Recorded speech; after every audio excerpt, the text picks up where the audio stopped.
Okay, so you want to own a coal mine. Here's the strange part. The United States has been closing coal mines steadily for 15 years running. Not because coal stopped being in the ground, and not because the world stopped needing it, but because owning one of these operations is one of the most capital-intensive, legally exposed, commodity-dependent businesses in American industry. And the same operation that prints money when prices are right can go from profitable to bankrupt in 18 months without a single thing going wrong underground. By the end of this, you'll know exactly how a coal mine actually makes its money, why thermal coal and metallurgical coal are two completely different businesses sitting inside the same hole in the ground, why the single most important number in this industry has nothing to do with how much coal you actually dig, why the companies everyone blames for dirty energy are running margins that would embarrass a grocery store in a normal price environment. Coal mining comes in three sizes, each operating under entirely distinct economic models. A small surface mine in Appalachia, the kind that strips a hillside for a few 100,000 tons a year. What you have is a bulldozer, a conveyor, a scale, a real mid-sized underground operation, the kind running longwall mining equipment through a thick seam at serious volume. Costs somewhere between $150 million and $500 million depending on depth geology. How much ventilation infrastructure you're building from zero? Longwall systems alone run $50 to $100 million per unit. And then there are the Powder River Basin surface mines in Wyoming, where the scale stops making intuitive sense entirely. The largest of them, like the North Antelope Rochelle mine operated by Peabody Energy, produces over 100 million tons per year from a single property. Now the question that actually matters, where does the money come from? The answer splits into two completely separate markets. Confusing them is the first mistake most people make when they look at this industry. Coal has two end uses. You burn it to generate electricity, which is thermal coal, sometimes called steam coal. Or you cook it into coke and use it to make steel. That is metallurgical coal, sometimes called met coal or coking coal. Same mineral, completely different buyers, completely different price dynamics, and margins that are worlds apart from each other. Thermal coal is the commodity business. The price benchmark most US producers watch for export is the Newcastle Index, the spot price at the Australian port of Newcastle measured in dollars per metric ton.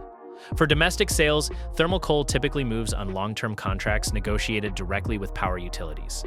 Priced somewhere between $40 and $80 a metric ton for Powder River Basin coal. That is lower in heat content but cheap to mine. $60 to $100 a ton for higher BTU Appalachian coal. The margin on thermal coal, once you account for mining costs, royalties, transportation, reclamation obligations, runs thin in a way that surprises most people who look at the numbers for the first time. Production costs for Powder River Basin surface mining run as low as $10 to $14 a ton because the seams are thick, shallow, and easy to access. That sounds like a wide margin until you add $20 to $30 a ton in rail freight to get the coal anywhere it can actually be burned. Appalachian underground mining costs $55 to $85 a ton to produce. Those operations have been losing ground to cheaper basins for a decade. Here's the part that breaks people's brains. The price of coal at the mine mouth is almost irrelevant on its own.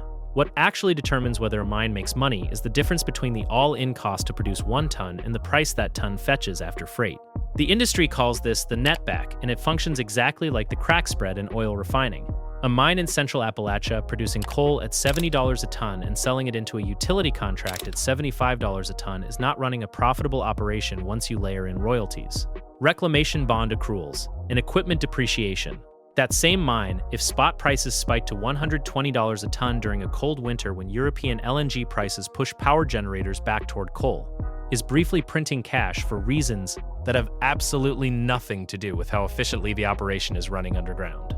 Now the part nobody puts in headlines. Metallurgical coal is a different business entirely. It is where the real money in this industry has historically lived. The world produces roughly 1 billion tons of crude steel every year. Coking coal is structurally irreplaceable in that process. That demand creates a price premium that thermal coal has never come close to matching, when met coal prices were running at $200 to $250 a metric ton, as they did through significant portions of 2022 and into 2023. A well-positioned met coal producer in Virginia or West Virginia was generating margins that look nothing like anything happening in Wyoming. Alpha Metallurgical Resources, one of the last pure-play met coal producers in the United States, posted net income of over $900 million in 2022 on revenue of roughly $3.7 billion. Met coal supply is geographically constrained in a way thermal coal simply is not. The highest quality coking coal in the United States comes from a specific band of Appalachian geology, primarily in southwest Virginia, southern West Virginia, and parts of Pennsylvania. You cannot move that geology. If a seam does not produce low volatile or mid-volatile metallurgical coal, you are not in this market regardless of how efficiently you mine or how low your operating costs run. That gap is the entire business model for the producers who have it. The entire reason competitors on the wrong side of that geology will never close the distance. Pricing in this industry is not simple in the way a retailer's pricing is simple. Coal companies hedge. A producer can lock in forward sales through offtake agreements with steel mills months or years in advance, guaranteeing a margin regardless of where spot prices move in the interim. A met coal producer who contracted 60% of their 2024 volume at $220 a ton in late 2023 was protected when spot prices softened into the 17s by mid-2024. Running a coal mine without any forward sales coverage is less like running a manufacturing operation and more like running a commodity fund that happens to employ miners and own a lot of heavy equipment. Here's the part that explains why your electricity bill in the Midwest looks different from what utilities in the Southeast are charging. Why it has almost nothing to do with which specific company is selling you power. The Powder River Basin in Wyoming produces roughly 40% of all U.S. coal by volume. It is cheap, abundant. Ships almost entirely by rail to power plants across the Midwest and the South. That rail duopoly, primarily BNSF and Union Pacific, controls the freight costs between the mine gate and the generating plant. A coal producer in Wyoming does not actually control one of its largest cost inputs. When the railroads raise rates or when service degrades, the mine's netback compresses regardless of what coal prices are doing in the spot market. Appalachian producers face the same problem from a different angle. Their coal is higher quality and closer to East Coast export terminals. But it is more expensive to mine. The seams are thinner. The topography makes large-scale surface operations impossible compared to the open basin country in Wyoming. Now the question nobody wants to answer directly. If met coal is genuinely profitable and thermal coal has captive utility customers under long-term contracts, why have so many of the biggest coal companies in American history filed for bankruptcy? Between 2015 and 2020, Arch Coal, Alpha Natural Resources, Foresight Energy, Peabody Energy, Walter Energy all went through Chapter 11. Peabody was the largest private sector coal company in the world at the moment it filed. Together, those bankruptcies eliminated tens of billions of dollars in equity value. The answer is the same two forces that destroy most commodity businesses. Coal followed the pattern with almost textbook precision. Force 1. Debt taken on at the wrong point in the cycle. When thermal coal prices were elevated and demand from U.S. utilities looked durable in the late 2000s, these companies borrowed heavily to make acquisitions. Arch Coal spent $3.4 billion buying International Coal Group in 2011. Alpha Natural Resources spent $7.1 billion buying Massey Energy the same year, right near the top of the market. When thermal coal demand from U.S. power utilities collapsed as cheap natural gas flooded the domestic market after 2012, the revenue base that was supposed to service that debt evaporated. The coal was still there in the ground. The price that justified the leverage was not. Fixed interest payments do not compress when commodity prices do. That mismatch is what ends most commodity businesses that took on significant debt during the peak. Force 2. The reclamation liability that most outside investors miss entirely until it's too late. When you open a coal mine in the United States, the law requires you to post a bond guaranteeing you will restore the land to its approximate original condition when the operation closes. Those bonds are not optional, and they are not small numbers. A mid-sized surface mine might carry $20 to $50 million in outstanding reclamation obligations. At any given point in its operating life and obligations at any given point in its operating life. A large underground operation can run into the hundreds of millions. When a company goes bankrupt, the bonding companies backing those guarantees can be left exposed. The industry currently carries an estimated $10 billion in unfunded reclamation liabilities across legacy operations.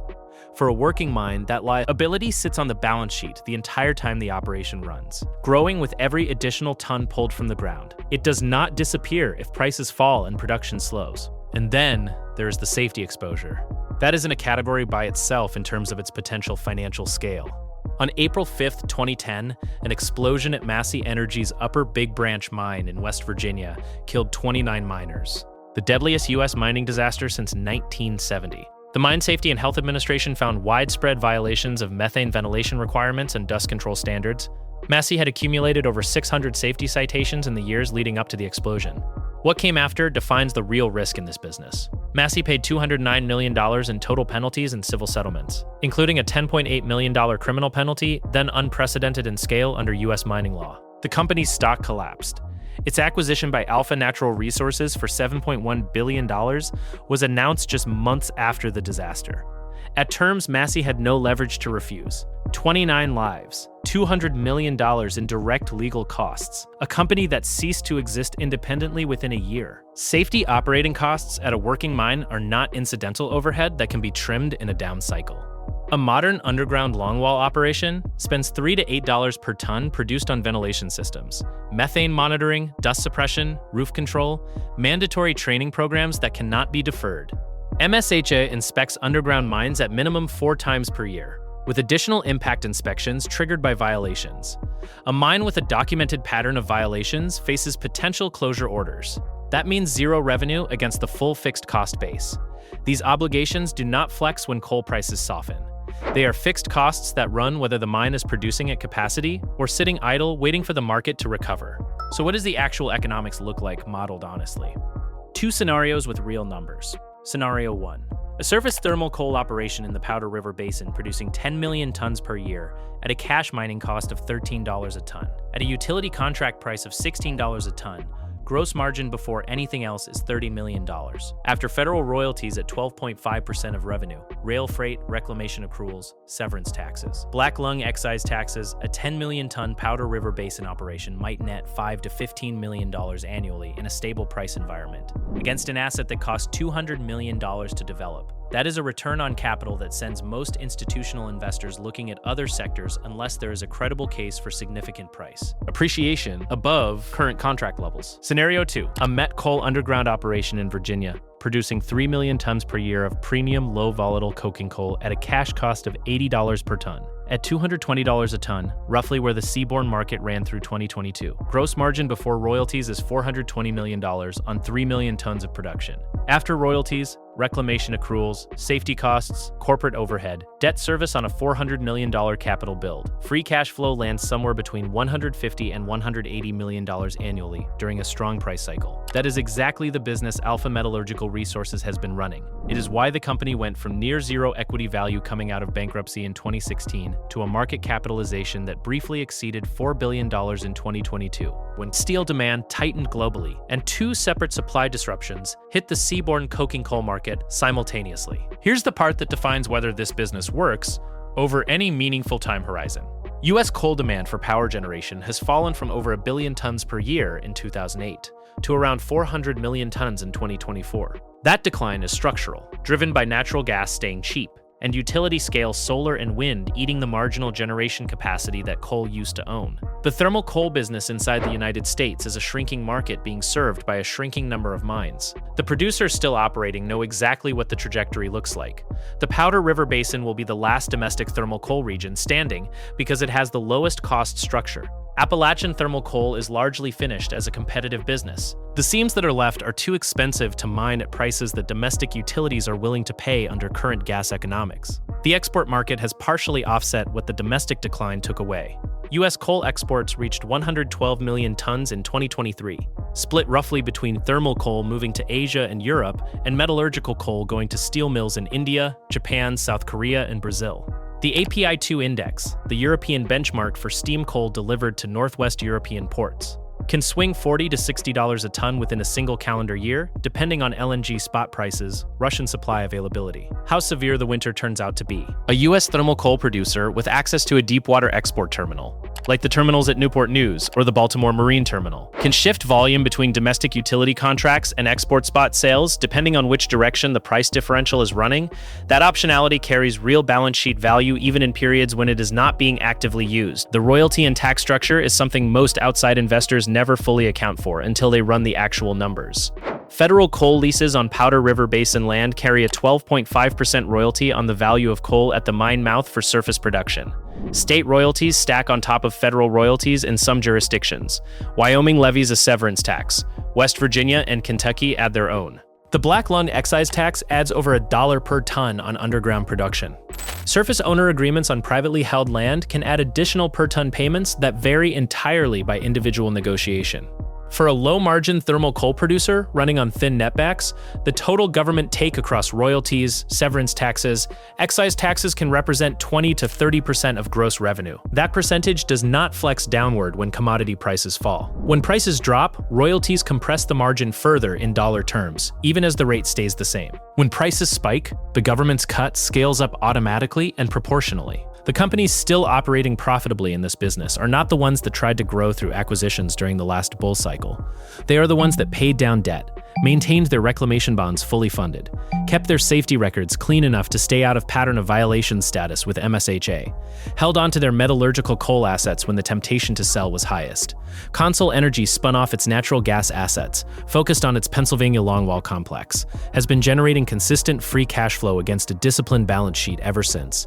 Arch Resources restructured in bankruptcy, shed thermal coal liabilities where the math allowed it, rebuilt around its metallurgical coal operations, including the Lear Mine complex in West Virginia. That produces a semi-soft coking coal that prices at a premium to the standard benchmark index. The business reward for surviving the last decade of contraction in this industry is that the competition largely eliminated itself through the leveraged decisions it made at exactly the wrong time.